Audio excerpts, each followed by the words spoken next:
where the blueprint is. It's located on Blackboard under maternal child, and then on the left-hand side are a bunch of tabs, and down on that tab it says blueprints. Click on that, and that will get you to your blueprint for test 1. So it says infertility and contraceptives, 9 questions.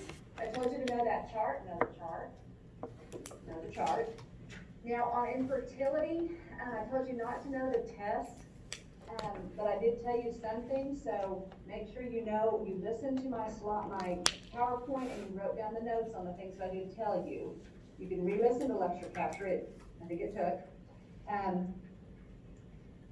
But on any questions on infertility or contraceptives? And remember what I'm looking for, it's not just for you to be able to regurgitate the information, but application. Who would this be best for? So quiz each other, create scenarios, do a case study like we did in class that makes you go back and remember the information, because I know you will know it, so how are you going to go back and get it? Prenatal risks, conditions and or complications, those are your teratogens.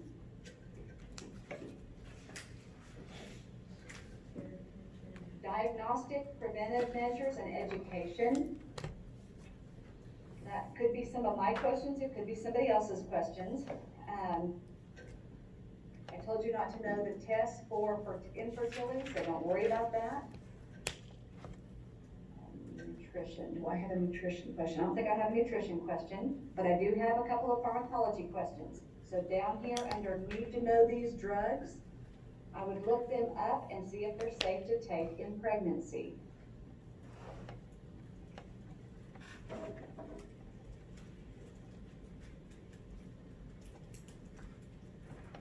Any questions?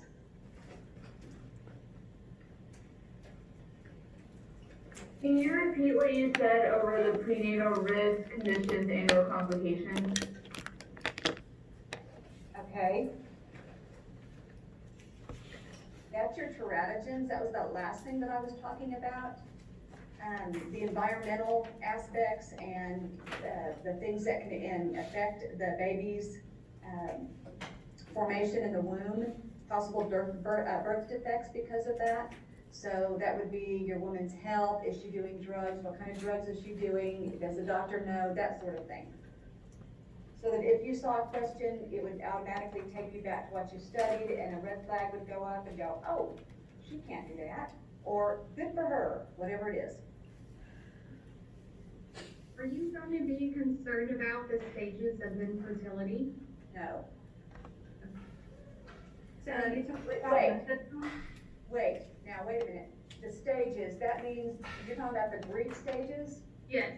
I would know about the effects, the stress, the emotional effects. I would look at that in your book and just know that there are different times the patients are in different stages, and what can you do as a nurse to help them through that phase and on to a more healthy phase or whatever.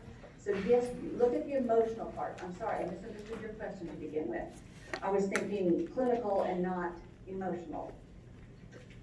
You talked about methadone, not technically being safe, so,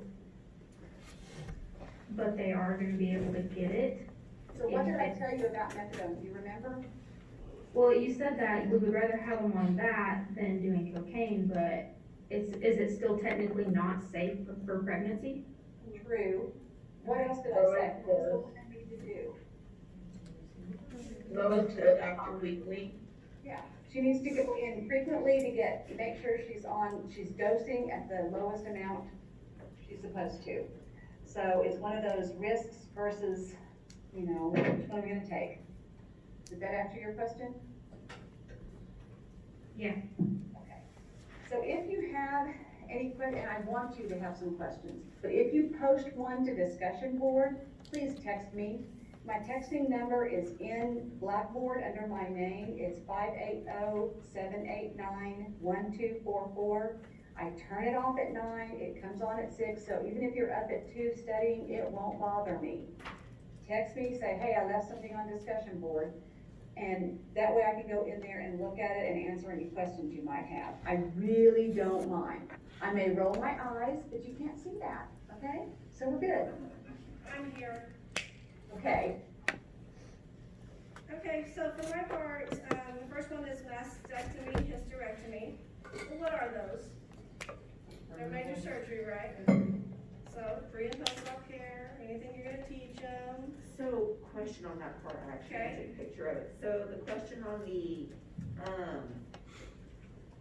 assignment was, which instruction would the nurse include in discharge using for a post-operative mastectomy patient? And you said no blood pressures or venipuncture on that That's a side lifetime forever. restriction, yes. It said that was incorrect. Don't go by SurePath, please. Okay. I don't know really what's going on confused with that, but Yeah, it says go until by like what release. I said in lecture, please. I was, What your book okay, says, I was please. really confused on that. Yes, ma'am.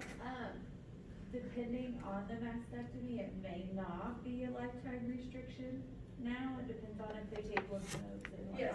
And I think that's why SurePath. So yeah, SurePath is probably, because it kind of depends on how invasive it was. Was it radical, was it just minimal, things like that. And- So every situation's different, but just know, right now, we're gonna say no blood pressure or venous sticks.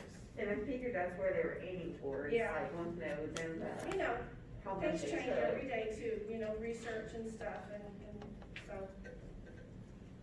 Okay, and then, any other Mrs. questions? Chester, Yes? with the student mic on, I wasn't able to hear all of that. Can you repeat what the questions were and what you said?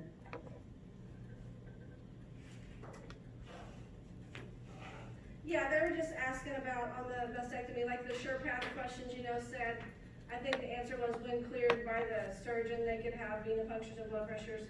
And one of the other students was saying they have changed some things. If they don't take the lymph nodes, it just depends on the surgery, on the provider, how much they take and all that, whether that's a lifelong restriction. But for this purpose, we're just gonna assume no blood pressures or venipunctures in that affected side. Okay, thank you. Any other questions about mastectomy, hysterectomy? For the hysterectomy, do you want us to know the different types of hysterectomy, even though they weren't covered in the slides? No, if I did not cover specifically, I just wanna know, what is it? How do you take care of it? What do you teach them? Okay? Just the basics. So for breast cancer and cervical cancer, basically, what is it? How do we treat it? What do we teach our patients? I think our assignment focused a lot too on preventive, the types of screenings and stuff, those are important. That goes along with your teaching. So look at each cancer, some of your risk factors and things like that. How we treat it. So then you've got chemotherapy and radiation. I gave you specific, chapters and page numbers to look at for care for those kinds of things. I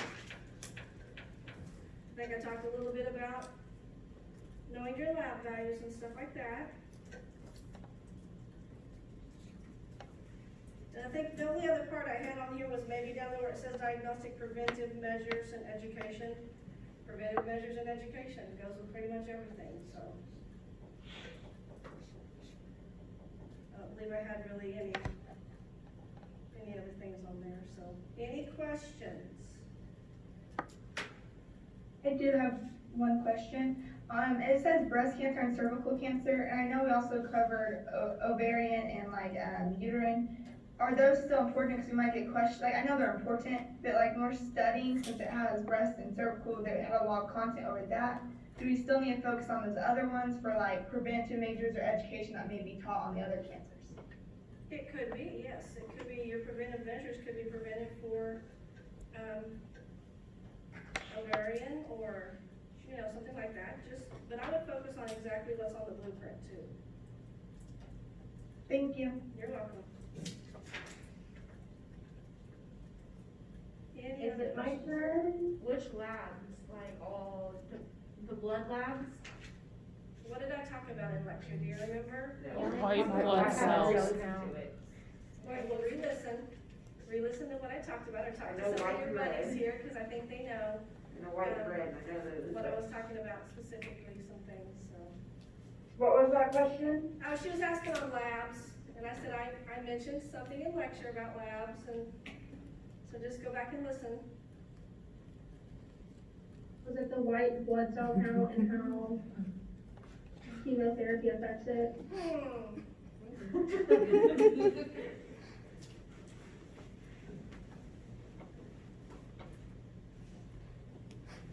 Any other questions?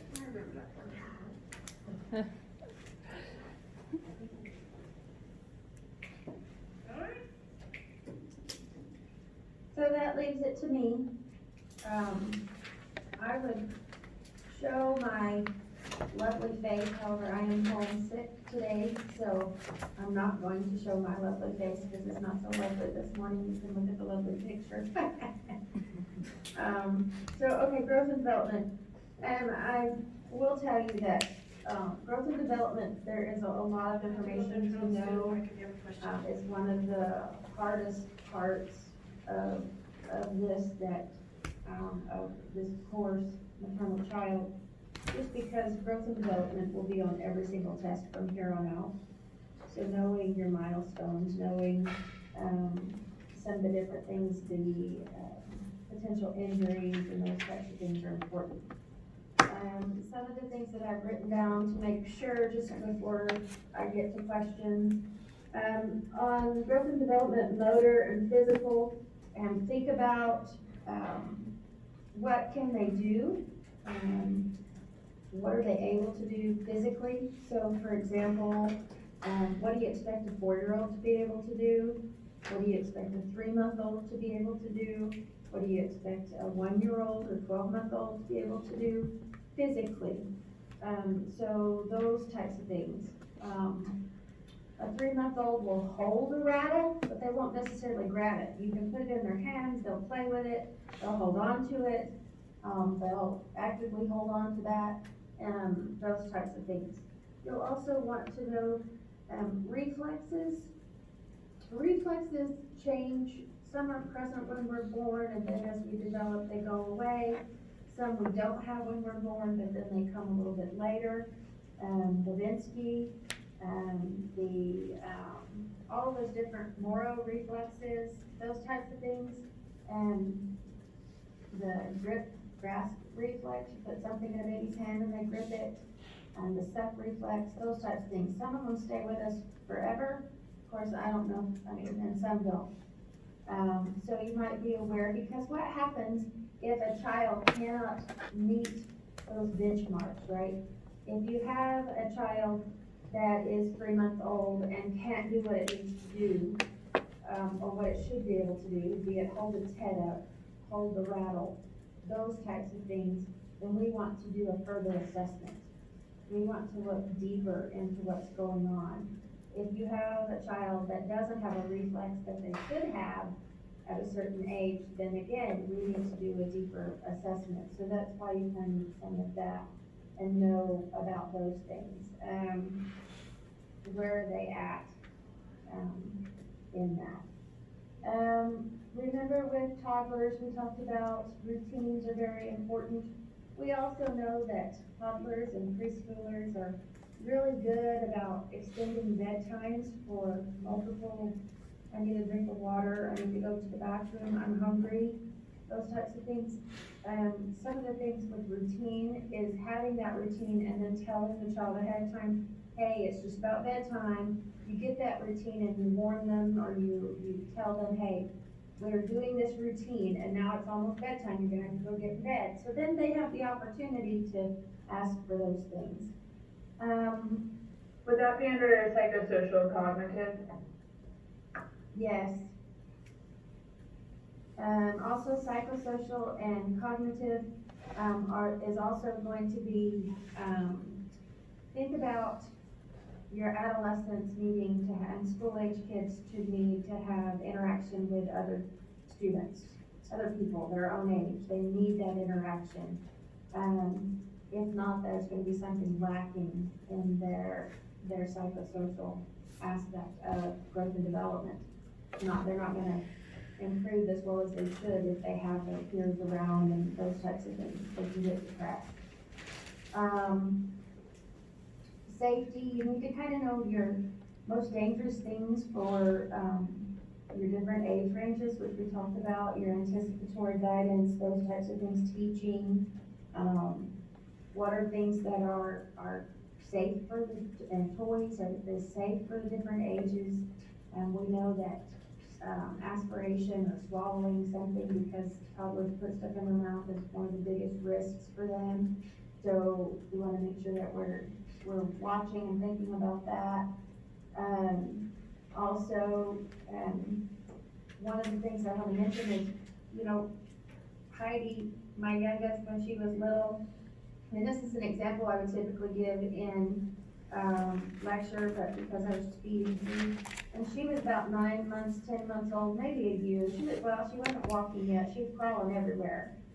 She was crawling everywhere, and we live in an older home, and, you know, mice in Oklahoma are always around, and so we had put out some mice bait, you know, the decon.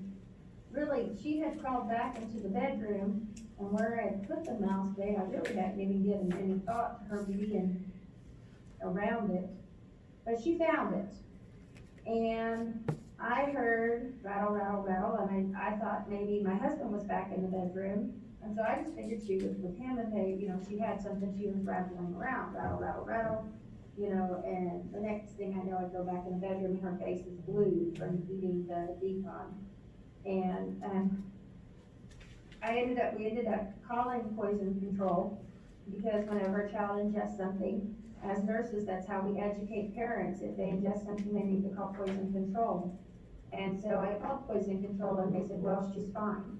It's flavored to taste like peanut butter, and it's very minute amounts of warfarin or Coumadin.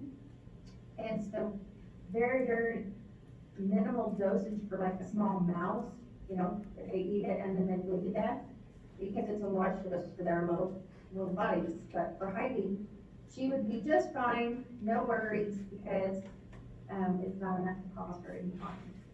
I still took her to the ER because I'm crazy like that, and I just wanted to make sure she was okay.